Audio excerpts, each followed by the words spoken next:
Het loert van Nijlibben. De maaitijd is officieel begonnen en dat betekent dat er volop lamen wordt. In de kreemstal van de familie Kingma in Hantum-Rutborn verwachten ze dit jaar zo'n 4000 lietse skipjes. Wij zijn er nou een weekje bezig en daar hebben we al een mooi soort honderden lammen en dat gaat mooi. Gemiddeld hoop je dat een schip 2 brengt en dat doet het dit hier ook. Verleden hier echt wel een heel soort trialing, echt meer dan zoals. Maar dit hier is het weer mooi 2 en dat is eigenlijk het beste van het schip. Die kan ik altijd 2 mooi grut brengen. Dus we hopen al je wat 2 linkjes. Dit skip zit op het punt om te smieten. Eelkje en haar zus Connie houden haar daarom goed in de gaten. Want zonder haar help slaagt het waarschijnlijk net. Wij helpen echt graag, want dan weten we het eerder, de kopjes van de lampjes binnen skiën, het leeft. En we weten, hey, die had 2 gebracht, dus dan vluggen we nog even verder tot het hok.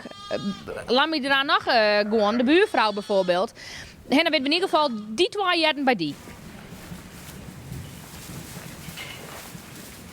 Deze 2 lampjes binnen in elk geval zoen op de vrouwkamer.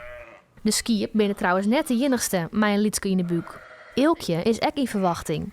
Het is die eerste, is dat dan voelt je dan een beetje extra verboen of zo bij de bisjes? Of? Ja, nou wel een beetje. Hè. Ik denk wel maar de man mij van, nou ja, Jim dragen dit nou en ja, en ik draag ik iets inderdaad, ja.